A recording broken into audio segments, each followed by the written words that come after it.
Hello there YouTube, this is Elite Master bringing you another video review.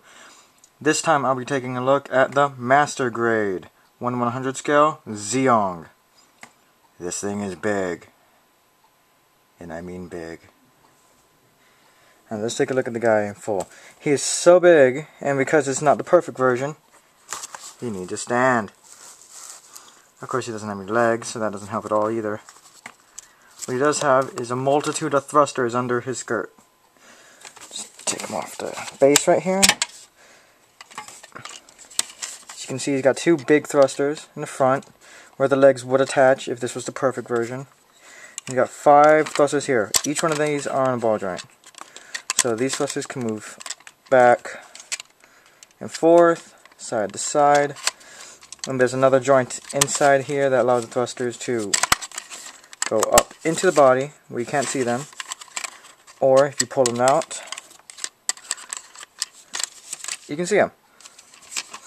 And this back piece is also on another hinge, like a double hinge almost, where you can pull it out so the thrusters can be seen better. And each one of them is on a ball joint, rotates, wiggles, so you can pose them anywhere they want. If for some reason you don't want this on the base, you do have a little piece right here that covers up the holes in the bottom, although you kind of need it. Light the base back on. Now then, in terms of plastic colors, you get this really nice yellow on the arms alone, some purple right here on the cannons, a light grayish blue color for a lot of the main body parts, green for the inner frame, you can see so on the arm right here. The perfect Zeong covers that up. A lot of good dark blue color right here, some black, pretty much just right here, and we have a clear dome inside the head and a couple of red pieces on the head as well. Now for articulation, this thing's actually pretty good, considering its size and design. Its head can rotate side to side, but the chin hits the sides of the collar, so it can't go 360. It can move forward, back really good. Exit forward, back, side to side. And this whole collar piece can move with it. So you get some really nice detail there. Its arms can be pulled out a bit to move forward and back. And it's a giant seam line. I built this a while ago before I decided to cover it up, do awesomeness with it. This whole section can move up and down. The arms can go out that far.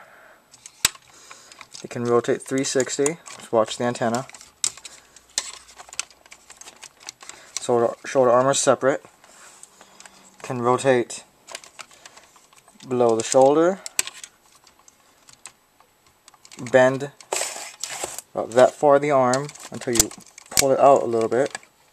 Then you can bend it 90 degrees. Can rotate at that joint as well. The hands are really good. They're on a ball joint, so they can wiggle around, rotate. Each individual finger's on a ball joint. Something fell. Oh, that was just this. There's a ball joint in the thumb. Ball joint in each individual finger, which are individually jointed. I had quite a bit of fun putting those together. Sarcasm. Each finger has joints where they need to be. The thumb's got a joint right here. And each of these fingers is pretty much the same. They got 2 knuckle joints in them. You can make the fist. Flip the bird, whichever one you want. His torso can lean back that far, really nice rib detail right here. So it's like this. Now it's like this. Can't really rotate all that much. And each one of these thrusters on its front and back can move in and out, in and out, in and out.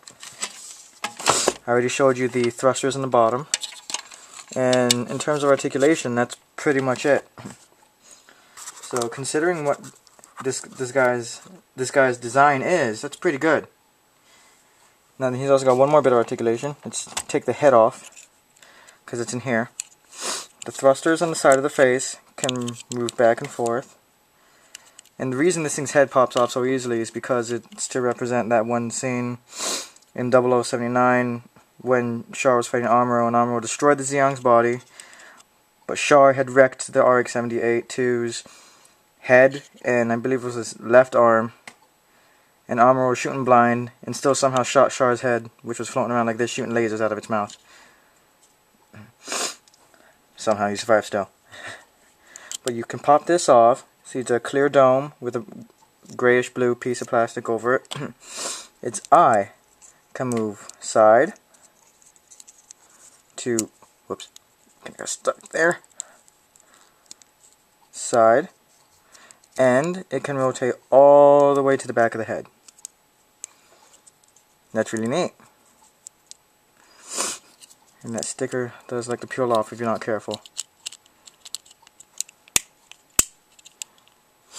Now then, he does have two cockpit hatches. One is in the back here, where it should be, because that's where Char entered the suit. Just pull it down, but there's nothing inside, just gray plastic.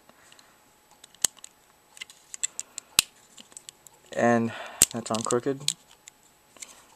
There you go. There's one here in the chest, but mine never comes out. I think I assembled it wrong, maybe. Oh, there you go. There's one in there. It's a tiny little hole in there, and you won't be able to see it, but there's a tiny Char. And when I say tiny, I mean tiny. Here is the other Char figure, the 1/100 scale that they have, and that is how big this thing is. It's an enormous suit. Now then, for weapons and accessories, really all his weapons are on him. His mouth has a cannon right there. These blue pieces have cannons in them. Each finger is a cannon. So he's got laser fists. Just have him shoot them out like that. And if anybody's ever seen the show or played any of the games that has this guy in them, they know that his arms can shoot out. And you can replicate that here. Pull off his hand. There we go. You get two stands. Two little stands that can fit the arm inside them just like so. You move the Zeong back. Got the arm right here. And you get two long wires. Copper wires with insulation. You have one big end and one little end. The big end goes into the arm. The little end plugs into the other side of the arm. And you can replicate him shooting his arm out with the wire. Which is very nice. I like that. It's pretty neat. Now, what else? Really, that's pretty much it. For stickers, you only get the pink in the eye and a couple of decals over here and there. No rub transfer, just peel stickers. This is a pretty old kit. Came out in, let me grab the box here.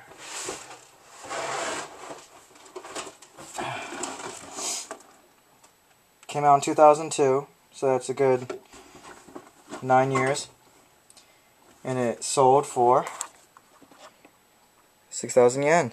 And the size of this box, dear God.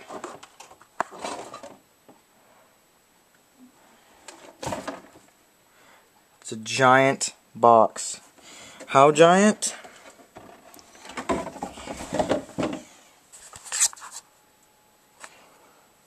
This is an MSIA figure. Next to the box. That is huge. Granted, it's not the biggest box. It's still freaking huge. Now then, let's do a size comparison with this guy with another kit of the same size. Here is my old One of my very first 100 Nil grades from the seed line, the Astray Red Frame. And Zeong, even if his feet were on the ground, the Astray would be taller, but the mass is a huge difference. Huge difference. And this thing doesn't have any legs, so if it had legs, one leg would be bigger and probably heavier than this guy. But yeah, that's my review of the 1:100 scale Zeong Master Grade, non-perfect form. I hope you liked it. This is Elite Master. See you at the next video.